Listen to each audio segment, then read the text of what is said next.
Shalom bien-aimés dans le Seigneur. Notre méditation du jour s'intitule « La foi ne prie pas, elle parle ». Nous tirons notre texte dans 2 Corinthiens chapitre 4, le verset 13, qui nous dit ceci.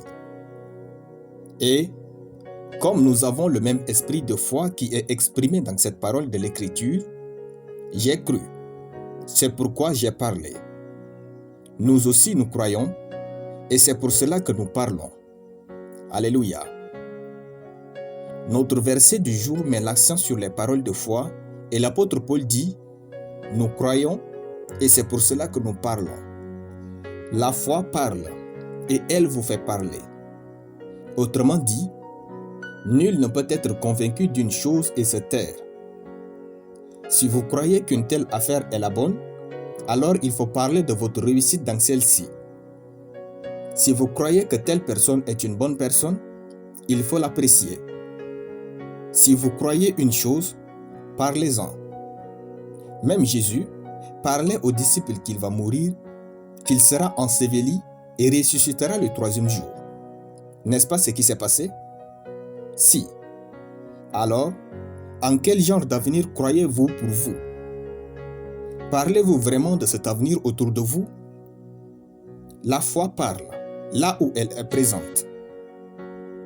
La foi nous lie à des choses spirituelles et nos paroles lient les choses spirituelles à nous.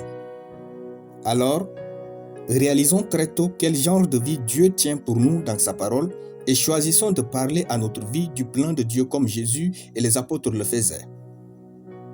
Rien de ce qui est cru et confessé n'est effacé, à moins qu'il ait repentance. Ne vous arrêtez jamais de parler de votre succès, votre élévation, votre victoire, jusqu'à ce qu'il soit évident pour tous. Alléluia.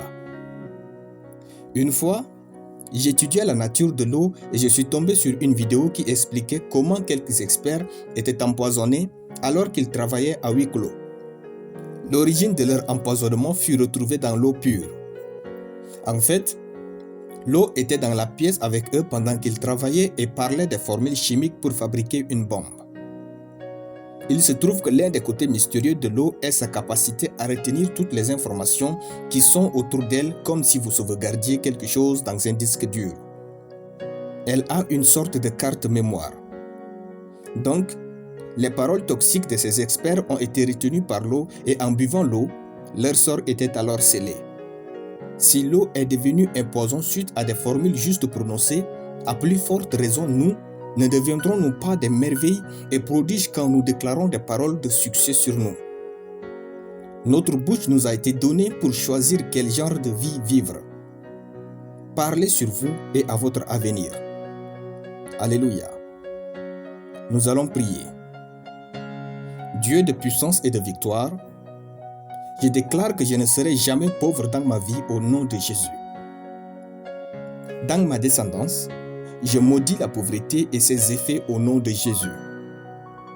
Moi et ma maison, nous servirons l'Éternel et jouissons de la vie et de l'abondance au nom de Jésus. Amen.